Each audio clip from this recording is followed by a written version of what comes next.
Today we are going to be working on a Stanley number 7 jointing plane invented by Mr. Bailey.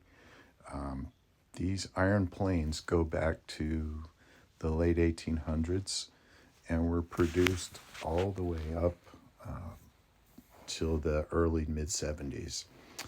I picked up a number 7 off of eBay for about a little under $100. It's in really good shape, lots of rust. And so basically, what we're looking at here is we want to get this back in action fairly quickly. I don't want to restore the thing. It doesn't really need much restoring. You see a hole there on the side.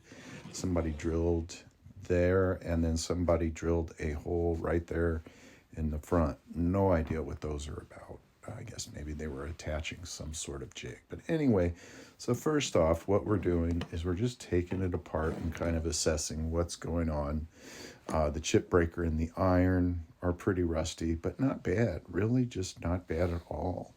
Really very pleased. The cap iron has a corner broken off of it. The iron adjustment knob is stuck. So that's the first order of operations. We've got to get that turning. And basically, we're going to soak it with WD-40 and move on. Sometimes you get lucky, you just squirt a little in there and it starts moving. This we weren't so lucky. It's taken a little while. Kind of smooshing it around, hoping it's going to move, and doing some cleaning, brushing some of the gunk out of the threads, but just no luck. So we're gonna stand it up on its nose, its toe, and we're gonna just hold it vertical like so, and squirt some WD-40 and let it sit mostly vertical so that that'll all soak all the way down those threads, and hopefully that'll loosen up for us. I want to get this all apart and clean everything up, and then we're going to get to what's going to happen next. So now I've got the chip breaker off, and this is the plain iron, and you can see what the iron looks like. And now this is after 220 and WD-40, and now it's both sides. So you can see it cleaned up really well. Basically, I have a 3/4 inch piece of steel that I put 3M77 spray adhesive to, and I put sandpaper on that, and I just use that as a sanding block. And here we've got all the parts are mostly cleaned up. We did the WD-40 worked. I've been cleaning on these parts. Really not too bad. Oh, there's some wood sawdust for left over from who knows when. I'm guessing that this plane was somewhere between 1950 and 1970. I'm not even sure what actual type it is. They have types 1 through 18 or something like that, which defines the area. But anyway, so we're getting her cleaned up. So now we're going to get into basically cleaning up the parts like so. And now we're going to start the process of honing the sole and honing the sides. And so basically I've got my sanding block, and I start the initial process with that. And now I have this giant piece of quartz, and it's very, very flat. So here I am with the adhesive, and we've got 320 there, and basically just with the oil, and just making myself a little runway there. I end up putting some 220 in the front because I'm doing a couple of my other planes. But you can see here where we're getting contact, and you can see the grinding marks from the original grinding at the factory. So the idea over time is to work on this thing and have that all look the same. So after I get done with the oil, you want to get rid of the oil. And I found that sawdust works really well. It absorbs the oil. Otherwise, it will leave a residue on your wood, and you really don't want that. So now we're putting the frog back in after it's cleaned up, and we've got the knob back on to adjust the iron. So we've got that little fork on this screw, and that back screw is actually an adjusting screw. You can watch the frog. Here, I'm going to adjust it with the screwdriver. Those two screws are what holds that frog in. And once you get that frog adjusted in the right spot, then you just snug this screw back down. That screw does not anchor that frog at all.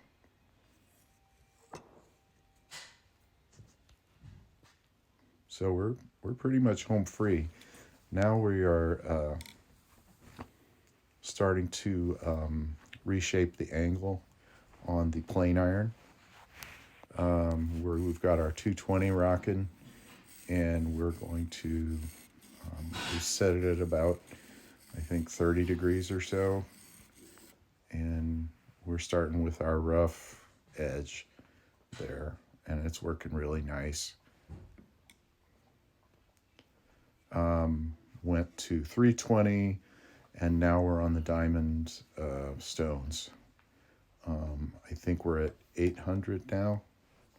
Then we go to 1,000, and then we go to 1,800, I believe. So now we're gonna buff the back of it, and then buff the bevel. Then we'll take it back once those are all buffed out, and we'll just do one last lapping before we just gently take that burr off with a leather strop.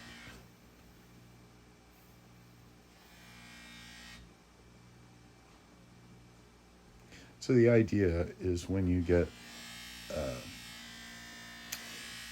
a tool like this off of eBay, you kind of have to weigh whether you want something cheap that's really bombed out, you're gonna have to put lots of hours into, or something like this that I think the total time in on this, there's that bevel, you can see yourself in it, and the back is also polished.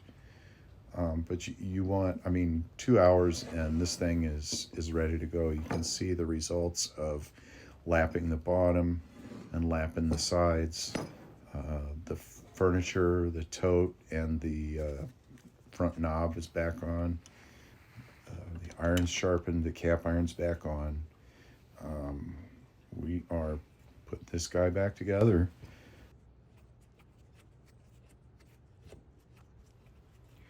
It's really amazing how sensitive this depth wheel is for the iron.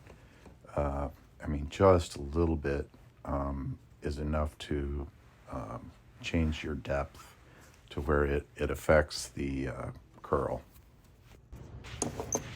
We've got a new lever cap on order, so that will help with stability on the plane iron and the chip breaker. Here we're just adjusting that retention screw. So I think it's a win. Could definitely sell this back on eBay for twice what I paid for it, or considerably more. But we're going to put her to work. We're going to flatten boards and stuff with it. But anyway, I just wanted to thank everybody. Thank you to the new subscribers. Thank you to the True Blues. It's always fun interacting with you guys. And I really appreciate you all. Here we're looking at, you could see the shinier parts are where the lapping was flattened, and then you can also see the original grinding marks from the factory. And here we're just flattening and smoothing a face frame on one of the cabinets that I'm building. And, those are just like real light shavings, exactly what you want to see.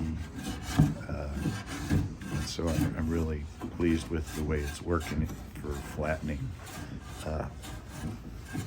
boards and panels. I just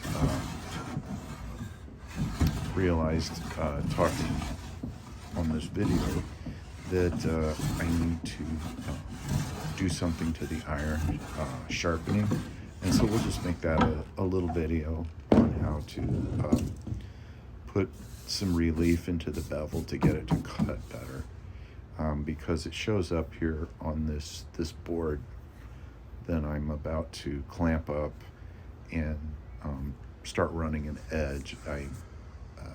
It cuts, and then it starts giving me a little fuss. I recorded more than what we see here, and it was getting a little bit fussy with me. So, but we're definitely close. You can see the nice curl. It's just a little bit thicker than I would want, but we're close. And I mean, that's what you want. You don't want to be hogging a whole bunch at one time.